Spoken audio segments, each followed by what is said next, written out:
out of all those, if I had to just focus on one, if there was only one thing I was going to focus on, it would be retention, 100%. It would be, how can you show that this business, because that is the beauty of SaaS over all other business models, which is it's attractive because there's recurring revenue. And so to the degree that it recurs is the degree that it's interesting and can support a higher multiple, because those returns compound if you're able to build on the previous month.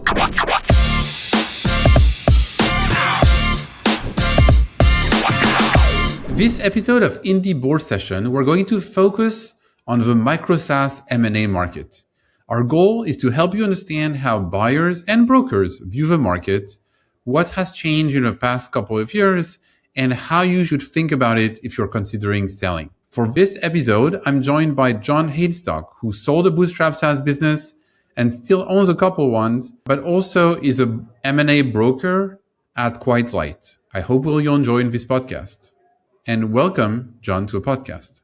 Thanks for having me. Happy to be here. How did you end up becoming a broker for Quite Light 4 years ago? I was invited to be a part of Quite Light after I had sold my main SaaS company, which was called ZoomShift. And I sold that in 2020. Took a little bit of time off and was kind of pursuing other ideas at the time. Quite Light was going through a major growth phase at this time period. This would have been right around COVID. And what happened after COVID is lots of companies saw a major increase in sales, e-commerce companies in particular. Everything was moving online and rapidly. And so there was a lot of activity in buying up these small stores, Amazon stores. Micro-SaaS was also a part of that movement. Acquire.com was coming online. All those kinds of things were happening. So there was a big boom in the market, and Quite Light was expanding. They had more influx of people that were wanting to sell their businesses than they could take on at that point. And so I got invited on. And usually what happens is at Quite Light is they invite a couple people at a time, cohorts in, and then they train them up. And then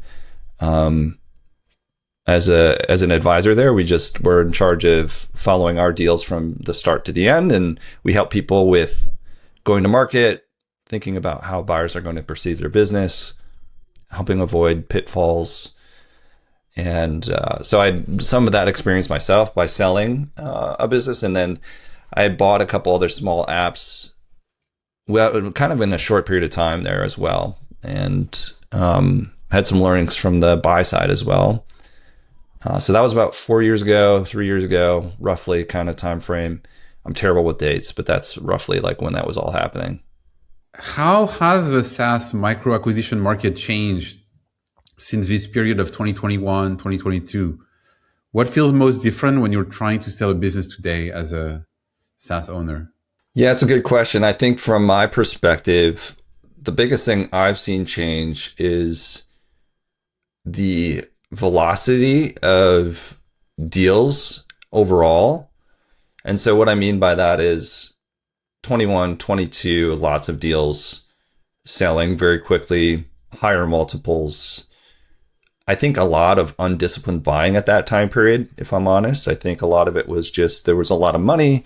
People had extra money at that time to kind of take more risk and more chances, partially due to interest rates and just things were riding high at that point, I think, for a lot of people.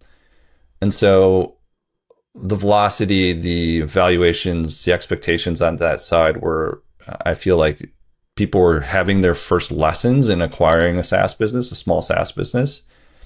Since then, I think there are still people that fit that category who are looking for smaller businesses. And why we're talking about micro-SaaS here, I'm talking about kind of that window of, call it 5 to 7 figure deals. At the higher end, it would be like 7-figure deals.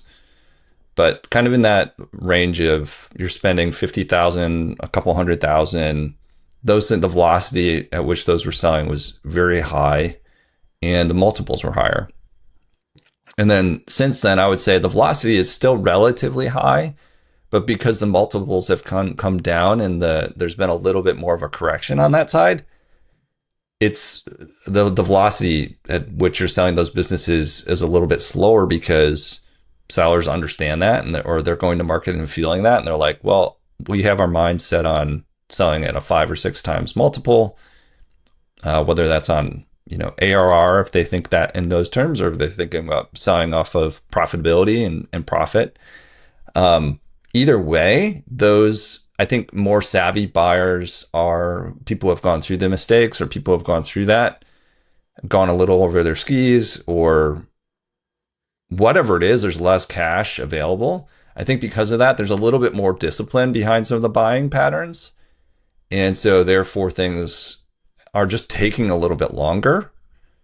So that's my take on it. I think overall, that's what I've been seeing on the micro level. On the macro, if you look at like the larger deals, those are still, I would say kind of in the same spot, but at a different level, where it's like you have people are really looking for excellent businesses there in terms of retention, SaaS businesses in terms of retention and growth. Those are kind of getting all the attention, and then the stuff that's below that is just not super appealing.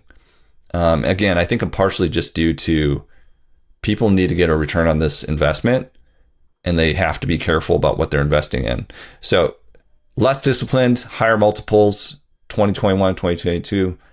Now lower multiples, more disciplined, less cash flow, or less cash available to kind of do deals, and less financing options, because Boopos, who you've used, Boopos is gone. So that was a nice financing option for, nice is kind of relative term. I'd be curious to hear your experience, but like that was an option and an alternative to a traditional SBA loan, or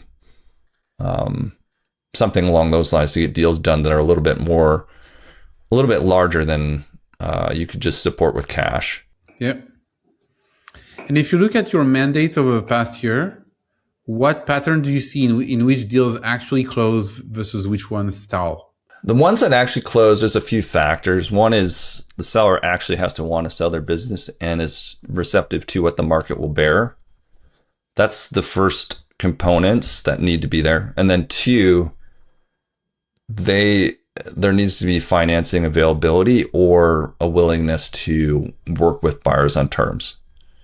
So those kind of go hand in hand a little bit in terms of expectations about what the market can bear, as well as what financing options are even available. And so in my early consulting with somebody, a lot of it is just setting those expectations right from the start. Like, hey, if you're selling your business, you need to think about this from the buyer's perspective. It's great if you heard on, Twitter, X, LinkedIn, whatever, that somebody got XYZ multiple. But what you don't understand about that is, one, the terms of the deal. So you have no idea how much of that was actually cash versus equity versus seller financing versus earnout. You don't know anything about those. You don't know what this is a multiple of. If it was net profit, if it was EBITDA, if it was, what are we talking about there in terms of the multiple of? And then, how was this deal financed? Was this, something where somebody had institutional capital already raised and committed, and we're looking to acquire this type of business? You also don't know anything about the health of that business either. Like, you don't know anything about their metrics, really. Maybe you might know some of their growth metrics or some of their top line metrics if they share those publicly. But a lot of what really matters to buyers is like the retention and the customer concentration and the channel concentration, and the platform risks and all these other kind of things that you might not even think about when evaluating your own business. So, I would say those things have to be there, though. The seller needs to want to sell their business, and then they also have to be receptive to what the market can bear. If they're open to those things, those deals most of the time will get closed one way or another, unless they get hung up in really silly things like a fight between legal or, financing falls through. And so for a typical bootstrap doing low to mid 6 figures per year, who is actually buying right now beyond new celebs? So it'd be people like myself. Yeah. People who, smaller holding company, people like yourself, right? So people who are looking for cash flow to buy cash flow. And then if it's mid six figures in terms of the actual net profit that the business can make, I think there's a lot of people coming from corporate who are saying, hey, I'm looking to do something else. And they see SaaS as an alternative to what they've been doing, whether they're a product manager, maybe they're an engineer, maybe they have some marketing experience. So there's a lot of people who are just looking for one single deal, which would be kind of the major difference between, somebody like yourself or myself, who's kind of more of a holding company mentality. And those typical buyers are looking to replace their salaries as well as to potentially flip the business in 3 to 5 years. But they're not really talking about that. That's not really a major part of their plan right from the get-go. It's more, how do I get out of my current situation and then kind of reevaluate from there. Yeah, and it can be tricky because if you don't do it very often, it can lead to bad scenarios as well.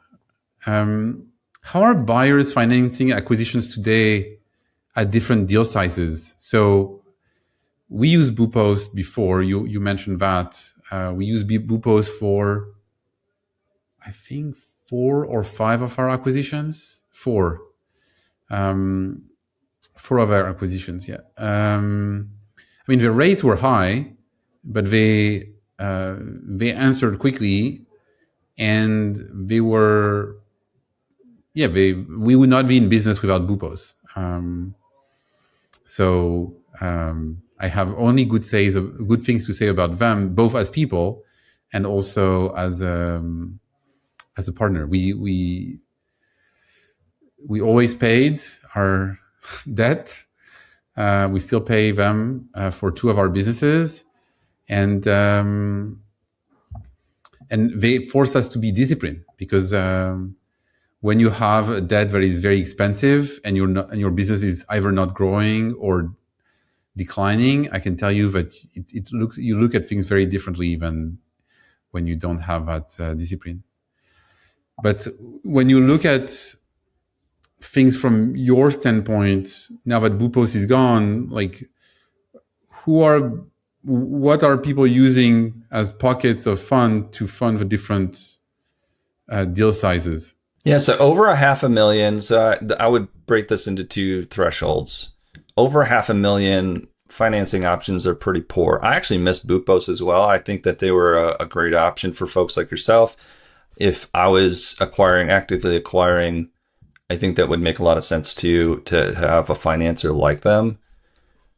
The alternative to that is SBA here in the US, which allows you to put down maybe 10% as the normal, put down 10% and then finance the rest through a government-backed loan.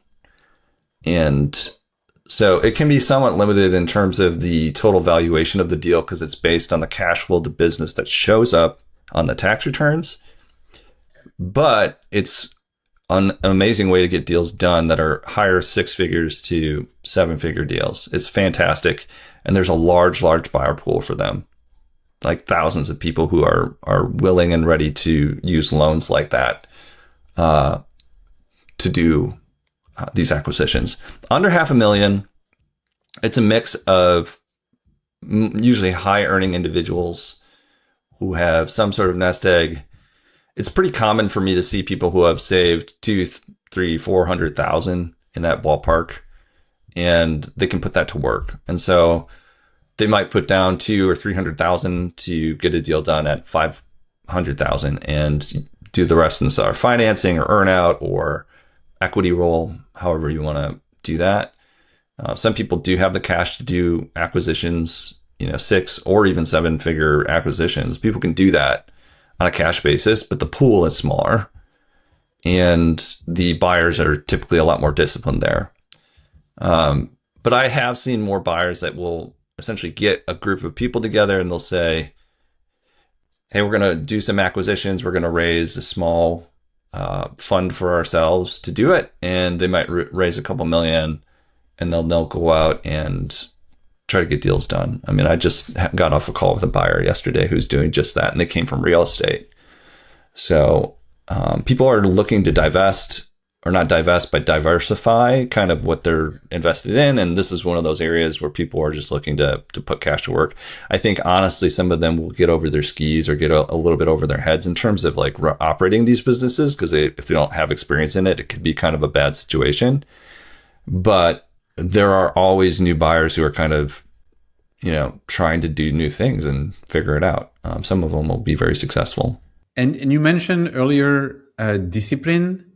What discipline do you like when you say people are more disciplined?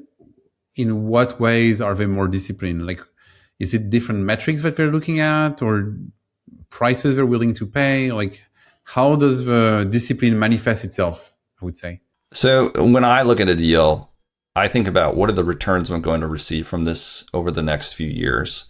And it depends on your time horizon a little bit, but ultimately you have to really think about what have been the historical financials? What does the future of the business even look like if we take out any major levers of change?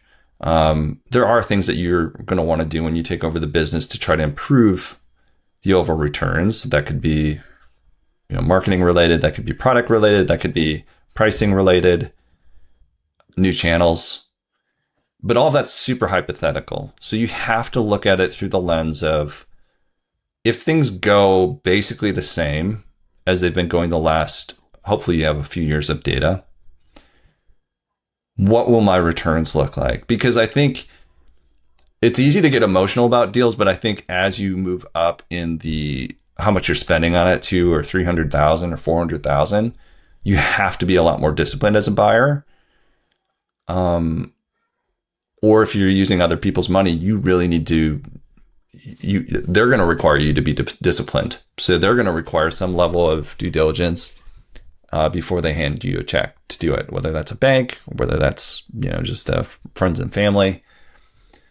I think that there will always be a pool of buyers who are very undisciplined because they just don't know what they don't know. But I think that group of people will learn, and then when they go back to do more deals, it'll be a little bit under a stricter mindset. So in short, basically, a lot of it really gets down to how much capital is even available out there, how liquid people are, and how comfortable they are with being able to take swings like this. And so that I think is what is enforcing the discipline. It's not just like, it's the fact that there is just more there was more cash available in 21 and 22. I think that's really what it gets down to. But for me personally, when I'm looking at a deal, if I was actually personally looking at a deal, I really need to understand, one, what are my returns going to look like if things go the exact same, worse, better. I'm playing out basically those three scenarios, but really focused on the middle, because that's most likely what's going to happen. And then two, why is the seller selling? Like, what is really the undertone and the underlying motivation? Those are the two most important things to me, is understanding really what my returns could look like, and then the motivation of the seller. If I can kind of figure those things out and get comfortable with those things, then it's usually a lot better feeling for an acquisition. But there's a lot of factors in that, because you look at it and I mean, we're talking about, it's not just the numbers, it's also like the future of the business in terms of how easy it could be replicated with AI. What other challenges they might see in terms of a platform? Are they violating any terms of service or any sort of things that might be coming down the pike that they just aren't, they're not saying to you? Yeah, sorry, I cut you off there. No. I mean, it's great. Actually, you've seen business, and it goes back to the second part, which is how buyers really think about risk. And so we're going to start where you just finished, which is, you've seen businesses wiped out by platform risk. Yes. What are the classic platform risk patterns founders should be wary of when it comes to selling their business? Platform risk was not the top of mind for me when I first started this, looking at businesses. but now it's one of the main considerations because I've seen businesses go from 20 or 30,000 a month to zero. I've seen several situations like that where we were preparing to go to market.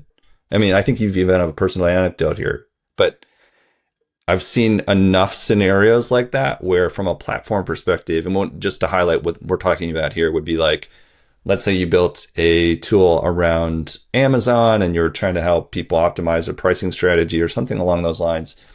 And then all of a sudden Amazon kills the pipe for which you're scraping their listings or doing something along those lines. They kill that, and or their terms of service change or whatever happens, and you get a cease and desist, and it's over. It's game over. So I look at those types of things where breaches of terms of service are the most critical. I've seen that with like LinkedIn tools. A couple of them got crushed.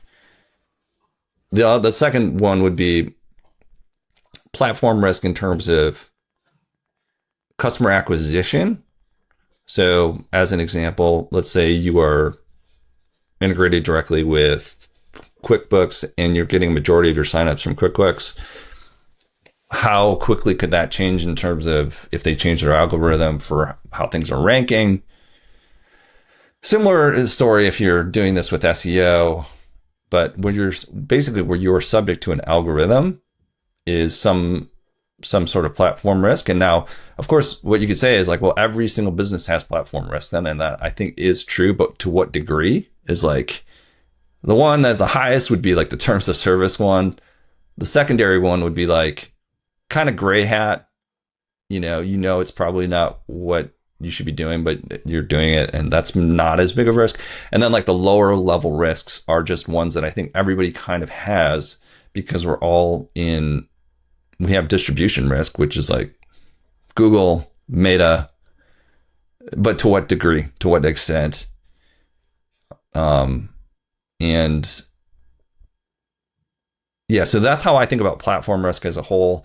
It's usually around the platforms that people are integrated with and what are their terms and how are they using the platform? And could this be either killed by them offering the same service or...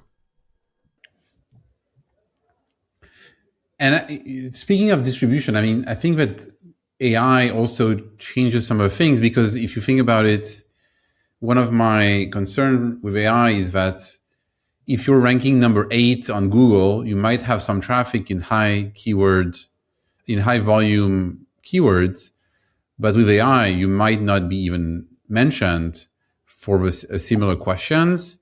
And so that traffic goes away. Obviously, if you're number in the top 3, typically you're going to be mentioned by AI. I mean, not always, but oftentimes. But if you're number 8 or even you're probably not going to be mentioned, even if you're on a high volume type of query. So that can completely change your traffic equation.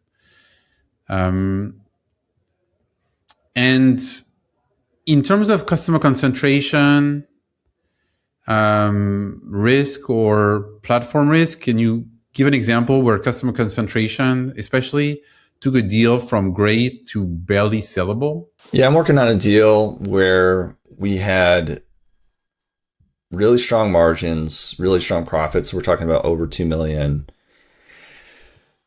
in profits, but there were 2 customers that were essentially a majority of that.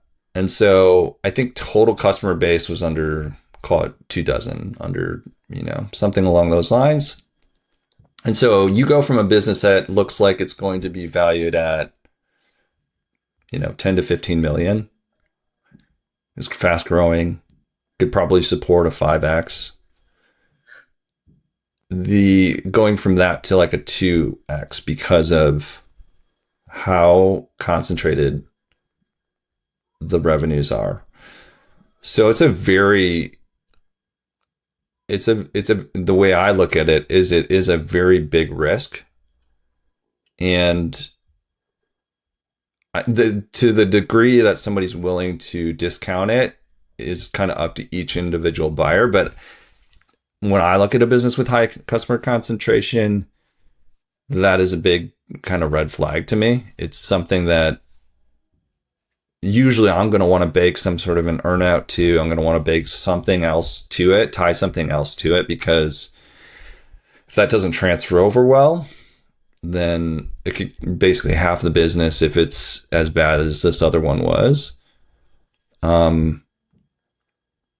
So customer concentration risk is something it's one of the first things I look at if the business is, has under a couple hundred customers. So I really want to understand what's the makeup of those customers. Are there categories where buyers are more hesitant now because of AI, or things they assume will get commoditized or built in? Yeah, I mean, the number one thing that I've heard, and it's something I think about myself when I'm looking at deals, is anything that is based kind of around this premise of just building on a tool and a platform. So it's building an additional kind of workflow tool into, let's just say, Atlassian or Zendesk or Intercom, add-ons, those types of things are just becoming a real easy target for, Shopify apps, I guess, fits in this too. Easy targets for somebody to say, let's vibe code something, let's undercut price, let's just get the reviews out there. This has always been the case. It's just we have better tooling for it. So you can go from, it might take you a few months to do this, to it might take you a couple weeks. Those are probably the biggest risk right now that I've seen in terms of buyers saying this is probably a build versus buy scenario. It makes more sense.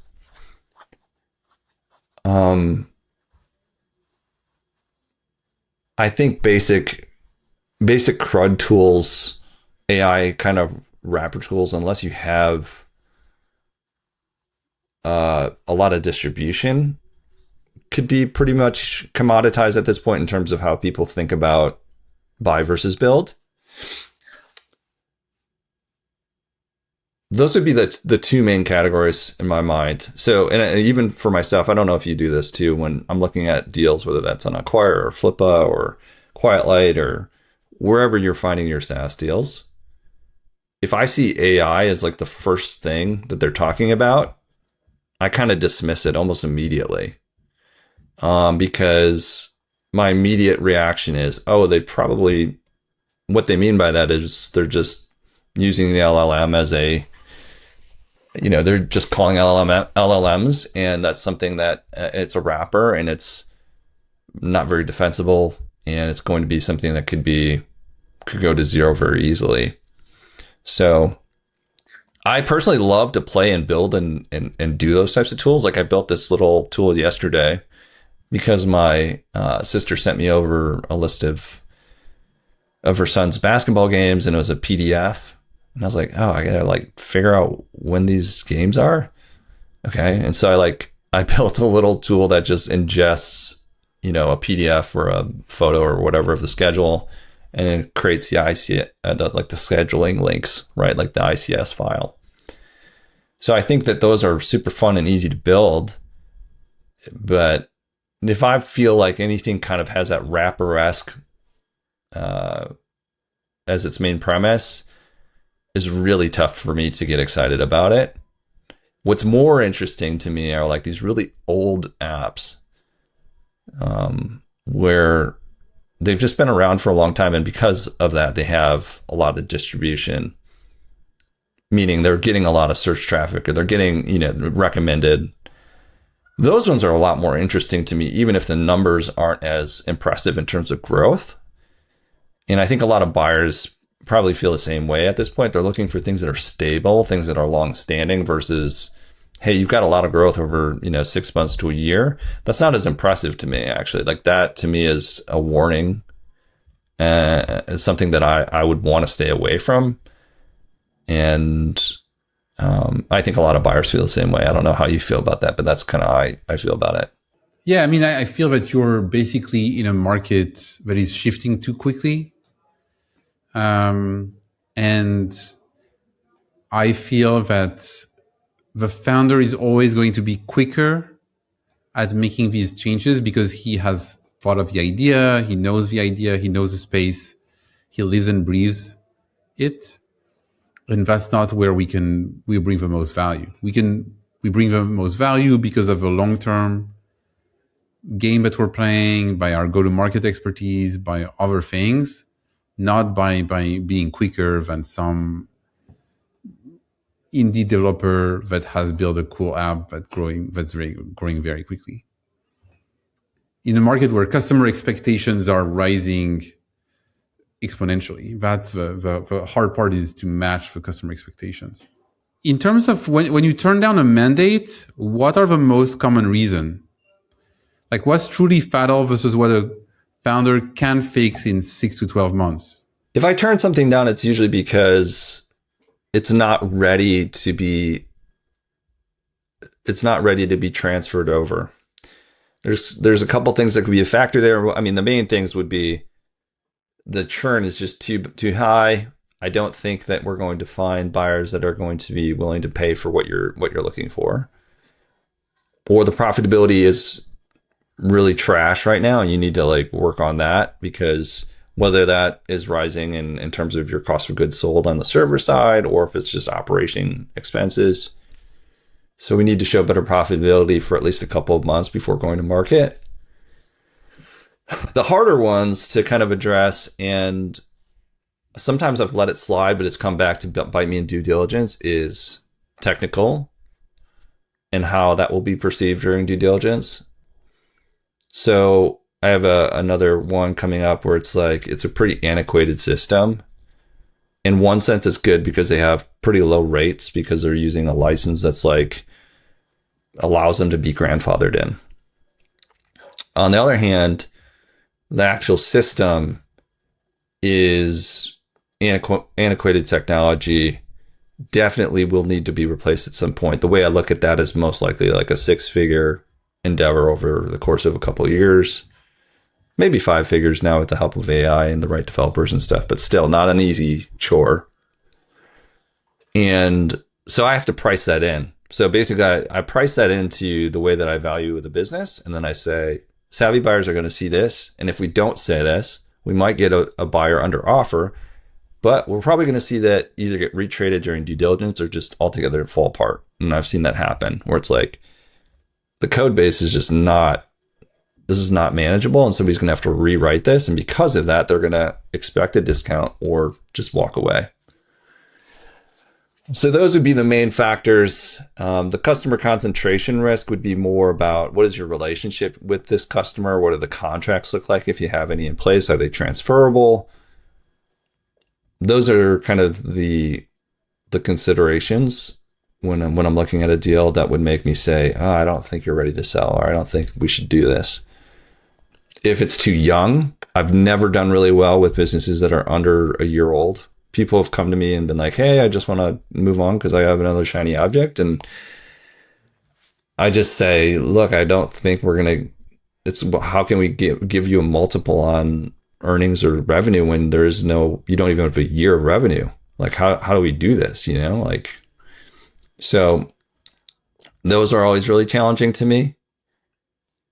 But there are caveats to this, which are, hey, we can't do this anymore because of the founder reason or the seller reason is good enough to overcome that.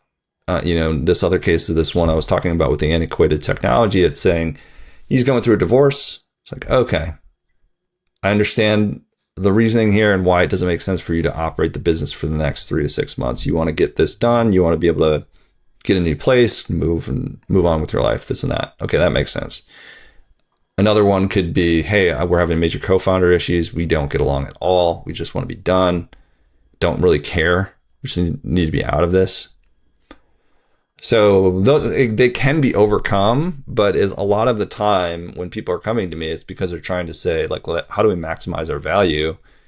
And usually, a lot of the times, the answer is like, wait, it's not, or do these things. And I've worked with people before where we've said, hey, your churn's too high. Let's work on that for the next few months, and then they come back and it's improved, and you're like, this feels a lot better. This is going to be received a lot better. And the trends actually matter here because the the trends are kind of everything in terms of like if the churn is improving, like even if that number is relatively high, just knowing that there is a path down is fantastic. So long story short, like I think that the biggest things that I stay clear of are super young businesses, or the trends have totally turned on them and it's a falling knife scenario, or profitability is just, there's no real path there, or the platform risk, or the customer concentration risk, whatever it is. Those are the main kind of things that I'm looking at now, so I'm just not wasting my time or their time. But I will work with a lot of people who it's like they're willing to sell. Again, it gets down to their motivation and what they're willing to do. And if they're willing to sell and they're open to what the market can bear, then I'm usually willing to work with them and find a path forward. So if a founder, if I summarize, if a founder wants to maximize their exit in 1 or 2 years, the 3 risk levers they should work on first are around customer concentration, removing the big risks. So it's basically paying attention to revenue concentration, paying attention to churn and profitability, and having some financials that allow people to see some trend line. Yes. And out of all those, if I had to just focus on one, if there was only one thing I was going to focus on, it would be retention, like 100%. It would be, how can you show that this business, because that is the beauty of SaaS over all other business models, which is it's attractive because there's recurring revenue. And so to the degree that it recurs is the degree that it's interesting and can support a higher multiple, because those returns compound if you're able to build on the previous month. The problem that people get to, and I think Jason Cohen wrote like a nice article about this, was just about like the plateaus that everybody kind of hits given churn. Is that will be a problem. Churn is a problem for every business, but like for every SaaS business, but to the extent that your churn is a problem, it can be calculated. You can see where the business will tap out in terms of total, revenue that you can actually get based on you just can't you can't not outrun it essentially. So that to me would be the one thing I would be like, all right, if you can solve for that, even if like you have high customer concentration, but you can show that this company's been with you for like 5 years, 6 years. Okay. I feel a lot better about that. So retention, and then in terms of preparing for market profitability, because in this micro-SaaS world, it's almost always profitability. It's very rare that you're going to see multiples be derived from ARR. And the reason for that is because like ARR multiples eventually become profit multiples. And the only reason you see ARR multiples is when the retention is really high and you have the compounding effect. And so I think that can be a little confusing to a seller who's like, oh, I thought like, I heard somebody on acquire.com or whoever, I heard they sold for like 5 times ARR. And you're like, what was their profitability? Oh, it was 90% because it was all profit basically. Oh, okay. So it was like basically a profit multiple. And so we're still kind of talking about profit multiples at the end of the day.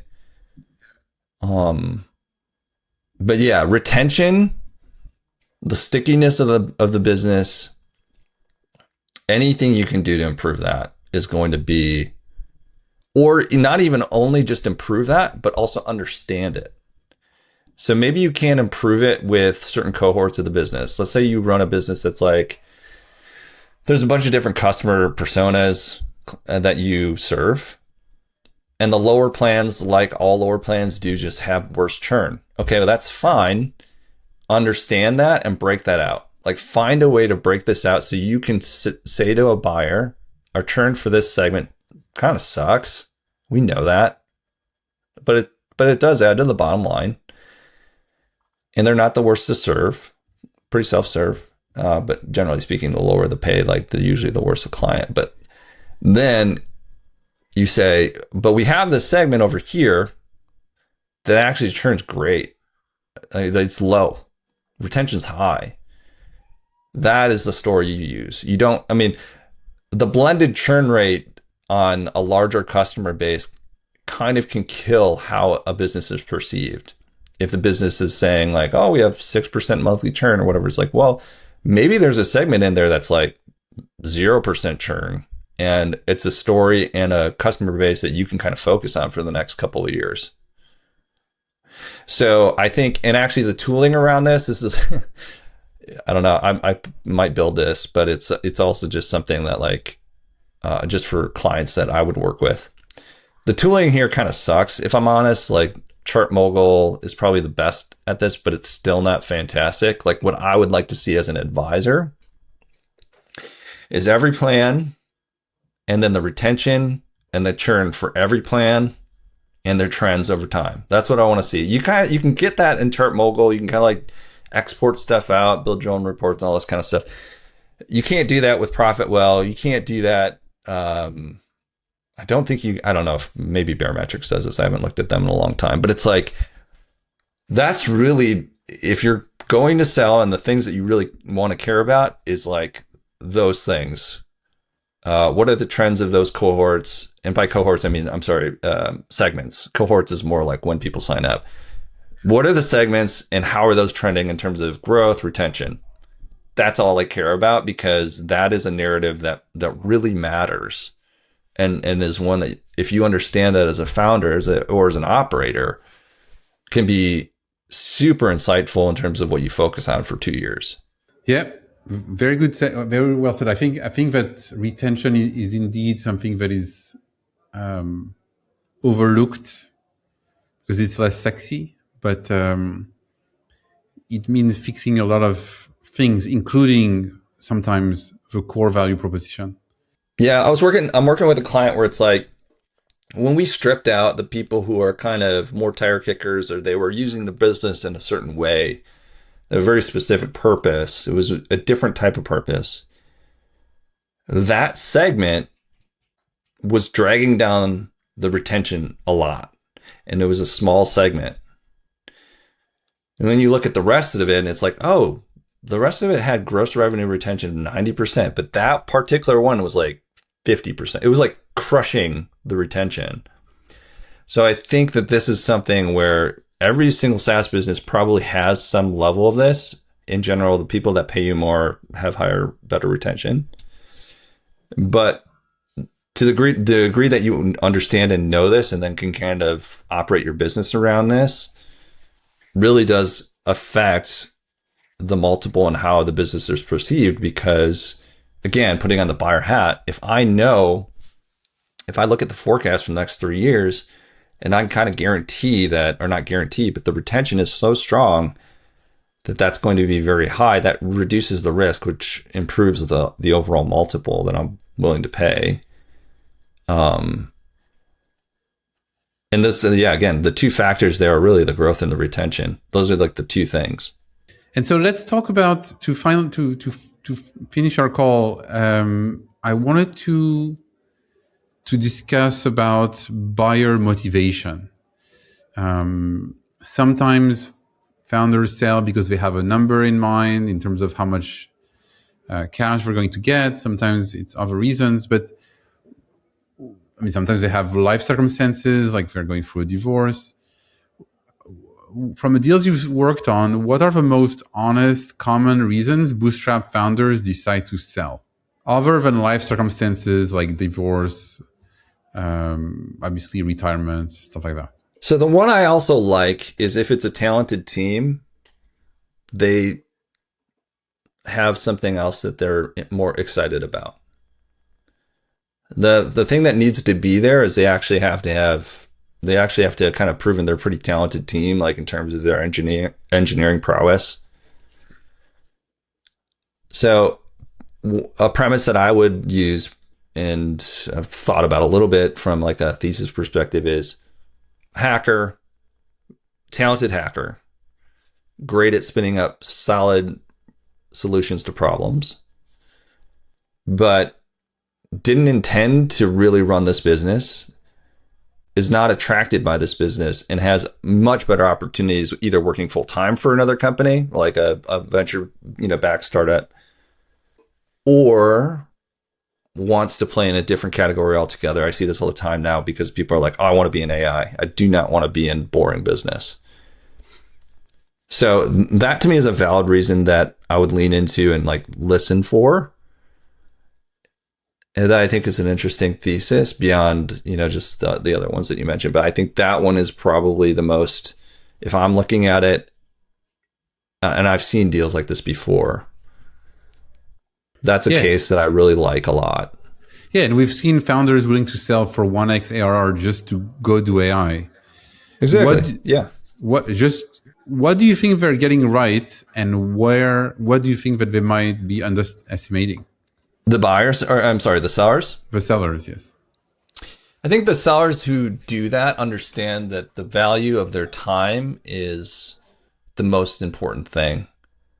And so selling at a 1x, which might not make any sense to you as a holding company owner, is a really good decision because they don't have to worry about it at all moving forward. They don't have to think about trying to maximize the value of the business. So I think that's good. I think those situations, they can still probably get a better deal if they position the business well and then offer some good transition. But I think that in terms of what they've got right, it's probably just a matter of priority and understanding and self-awareness, where they're not going to waste a bunch of time keeping this dead weight, in their minds dead weight, even though it's cash flow, but keeping something that's taking mental energy for them and letting themselves free up to focus on the other thing. That's something I don't do very well, to be honest, and why I'm probably better suited to be an advisor broker or a holding company owner than a founder that's just focused on one big idea, whether it's bootstrapped or venture backed.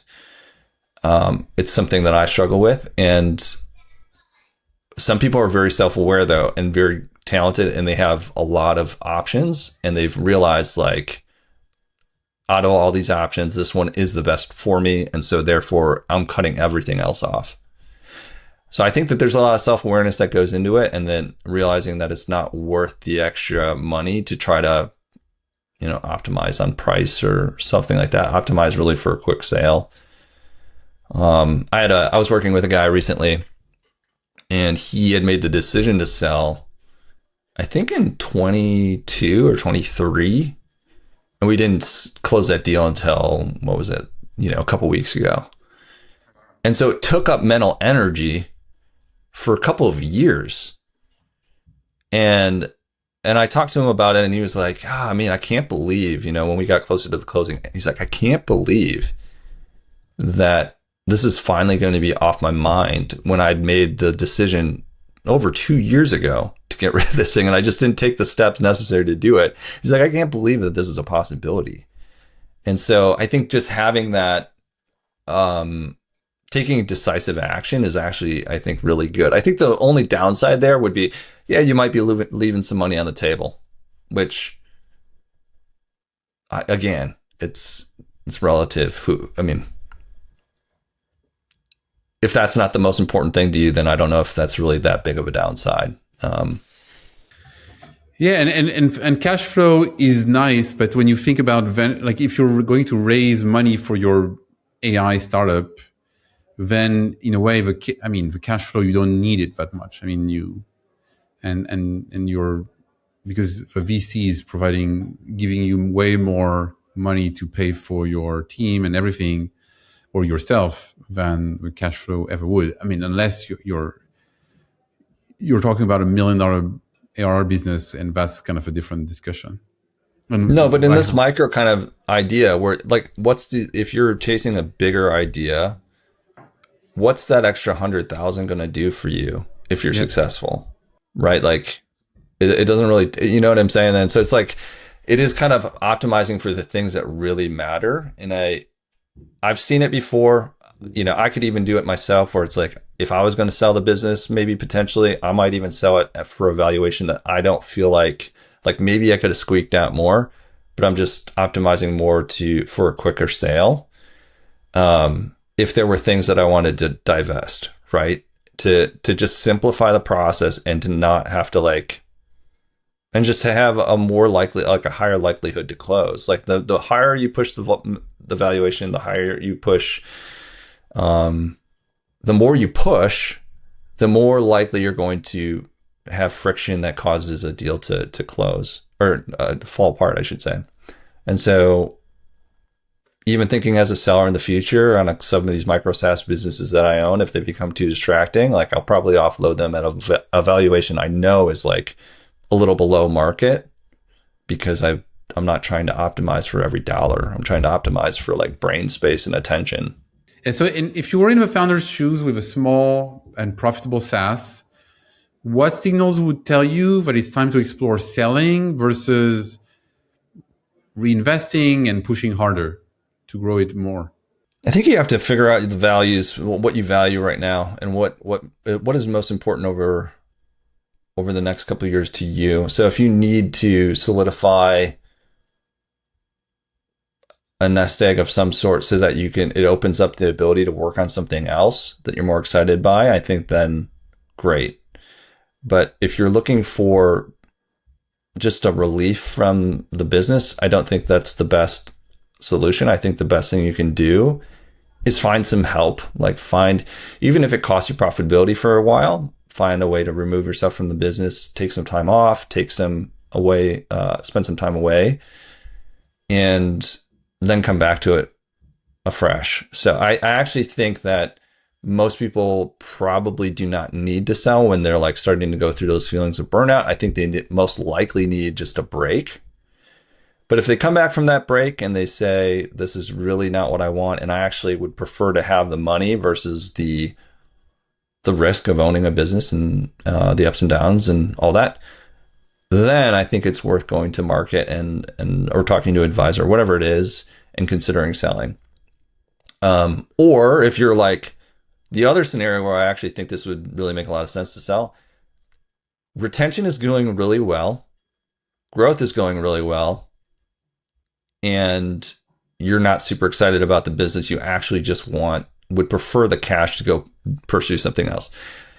You sell the business when you don't need to sell the business kind of thing, is really probably the core underlying insight is like, that's the ideal time to sell is when you don't need to sell. And when things are going well. I tend to find that most of the people I work with are unfortunately on the downhill side of that, where they're like, oh, I should have sold like a year ago. Like I should have sold 2 years ago. Yeah, one thing that I've seen and what we tend to look in for is situation where the founders realize that they're a detriment to the growth of a business. Yeah. Where the skill set that they have are not the most important to go from, let's just say, 200 to 500K ARR, whereas not a lot of people could have gone in this business that they have from 0 to 200K.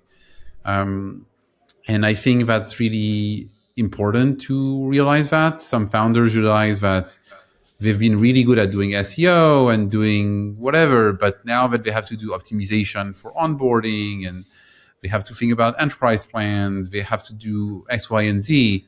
And they're like, oh, this is not fun for me. I like coding. I like adding features. I like doing the programmatic stuff, programmatic SEO. Like the rest is just not my thing. And I've hired my nephew and he's bad at, he hasn't closed any deals in a year. I might